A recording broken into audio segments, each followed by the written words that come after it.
Greetings everyone, and welcome to my review of IDW Sonic issue 20. Before we begin, I want to address something that was recently brought to my attention. For those wondering why Shadow the Hedgehog had a case of Vegeta syndrome last time, a recent Reddit post has a possible answer. The author's friend, who met Ian at a recent con, learned that originally Shadow was going to remove his inhibitor rings and go all out against the Zombots. Perhaps something similar to the Mephiles clone fight in Sonic 06? Shadow would believe all the excess energy would burn off any infection, but it would backfire and he'd become a Zombot. Sega rejected this idea because they wanted Shadow to be written a certain way, what actually appeared in the comics. Since this is a Reddit post, and it's a case of I heard it from a friend, I'm not going to treat this source as 100% concrete. However, given how Sega has a tighter grip on this series so they wouldn't have a repeat of Archie, I could see this kind of thing happening. And to be honest, I kind of want to see that version of Shadow's fight. Sure, he'll end up becoming a Zombot eventually, but at least he'd try a different method of burning off the infection and wouldn't act like an idiot. Well, let's briefly recap what we actually got,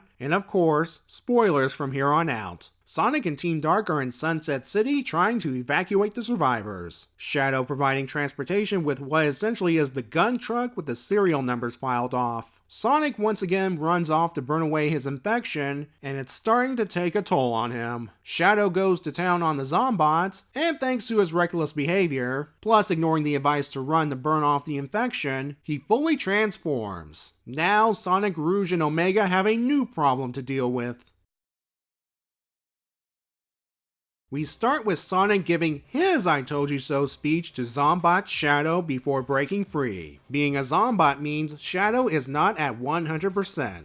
That's good news for Sonic. The bad news, there is still a whole heap of these things. And once more, finding them accelerates Sonic's condition. The last of the civilians have boarded the not gun truck, and Rouge drives away while Sonic holds the Zombots back. He won't be alone as Omega remains to attack, in his words, Eggman's robots. Good thing too, as Zombot Shadow noses the truck leaving. Sonic's attempts to draw his attention ends badly for him. With the situation getting out of hand, Sonic suggests he and Omega retreat. After all, running away will burn off the infection again, and Omega's wasting ammo on unkillable monsters. Well, turns out Omega's just as stubborn as Shadow last issue, and refuses to leave despite the overwhelming odds. Well, it goes badly as you think. Sonic no longer has any room to run, and Omega is getting torn apart. Yowza! It looks like the end until a familiar light blue aura holds the Zombots in place. Yep, Silver has recovered from his injuries,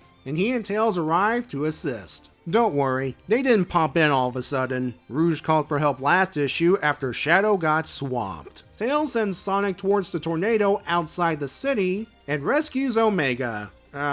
What's left of him. Despite Zombot Shadow's final attack, the two fly far away from this mess. At Restoration HQ, Sonic understandably waits outside until Cream lets him in. As they walk, we see the impact this whole Zombot situation has on civilians as we see survivors from the various towns crowded together. The looks on their faces speak 1,000 words. Kudos, Jack Lawrence. General is guarding Amy's office and won't let Sonic pass until Cream gives the order to do so. Go you! Inside, Amy and her staff are trying to coordinate their forces. Sonic informs Rouge about Shadow, and she storms off, upset that Shadow didn't run when he did. You might want to redirect your anger at the higher-ups, Rouge. Speaking of higher-ups, the pressure is getting to Amy as she orders units to try and rescue civilians, deliver supplies, or even trying to get in touch with a unit that's trying to rescue another. Yeah, good thing Knuckles quit when he did. Sonic wisely decides to leave her be. He runs into Vector and Espio on their way to find supplies and survivors, hoping one of them is Charmy. In their defense, the last time they saw Charmy, he flew off to help that partially infected lady. They did not see his grisly fate, and Sonic himself did not find him. In the lab, Sonic and Silver confirm that the future the latter saw was indeed caused by the metal virus. However, there were no signs of any Zombots. Well, that's creepy. That these indestructible things are gone by Silver's time. I don't want to know what happened. Hopefully, with Silver here, they can avert that future. Omega's head is intact, and when he has the time and parts, Tails will build him a new body. Right now, he's focused on dealing with the metal virus. The plan right now is to have Sonic wear this sensor so Tails can gather data while Sonic runs. The only problem is, the data needs to be analyzed by a more sophisticated computer like the one Tails has in Central City, which will be hard for him if Zombots are present. But hey, as long as someone like Silver's around covering him, Tails can get the info and perhaps start working on a cure. Meanwhile, on the face ship, Dr. Starline's worried about Eggman controlling the Zombots, so he looks up any past schemes or assets that may help. He stumbles upon the Lost World Project and reads up on the encounter with the Zeti and their ability to control robots. I think we can all see where this is going.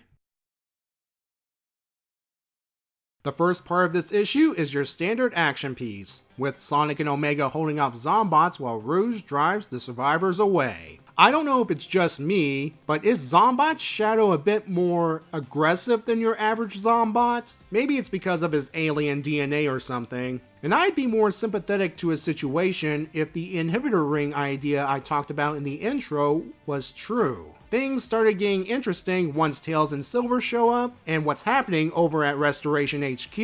We see the impact the Zombot situation has on the people. I already talked about the civilians crowded in the large room, so let's talk about how our familiar characters are handling things. Cream is the most optimistic. She's helping out primarily because she cannot sleep due to having bad dreams. I don't blame her. Rouge is upset, whether it be because of Shadow's stubbornness, her not explaining how running can burn off the infection, or both. Speaking of stubborn, there's Omega. I get that he doesn't see Sonic as a friend, but there's nothing wrong with taking his advice and retreating. These are not Motobugs and Buzz Bombers. They are indestructible robo-zombies, and because of his need to destroy all of Eggman's robots, it cost him his body. I'm surprised with the amount of maiming shown on panel, but then again, he is a robot, and you can get away with destroying robots in horrific ways. There is a high probability any new body Tails builds for him will be identical to his old one, but they could throw us for a loop there. Vector and Espio are still doing their thing, going out on missions, and hopefully they'll encounter Charmy during one of them. I kinda hope they don't, given Charmy's current situation. Amy's feeling the most pressure, sending in units to evacuate civilians and dropping supplies, and also losing contact with a couple. Keep in mind, she's sending good people into hazardous situations because she's trying to help the world. The escalation of the threat, plus losing your forces, would make any leader a nervous wreck. And I should remind you that in this continuity, they had just fought a war with Eggman. Sonic acts as the audience avatar during the Restoration HQ scenes. We do learn that he does take tiny naps so he doesn't feel too exhausted. However, given last issue, it's not enough. Any prolonged rest at this point, and he succumbs to his infection. He's a little more hopeful when Tails explains his plan to analyze and perhaps start working on a cure to the metal virus. And with Silver active again, things may start to turn around. That's when this issue throws a curveball at the end. Starline planning to use the Deadly Six from Sonic Lost World to control the Zombots. I admit I didn't see this coming, although I could see this backfiring on Starline. The Zeti would most likely remember what happened at the Lost Hex and take control of the Zombots for their own purposes. Now you might say, weren't the Zeti destroyed at the end of the game? Two things. One, while game events happened in this comic, some things may have played out differently, and two, while they appear to have met their demise in the game, the dialogue implied that they may still be alive. I'll find another conch, and the Zeti will be mine once again!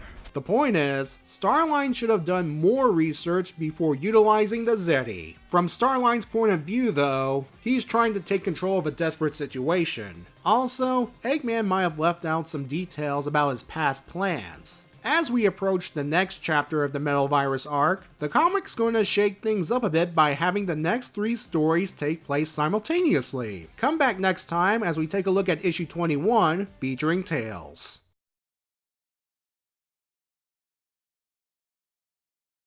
You're too slow!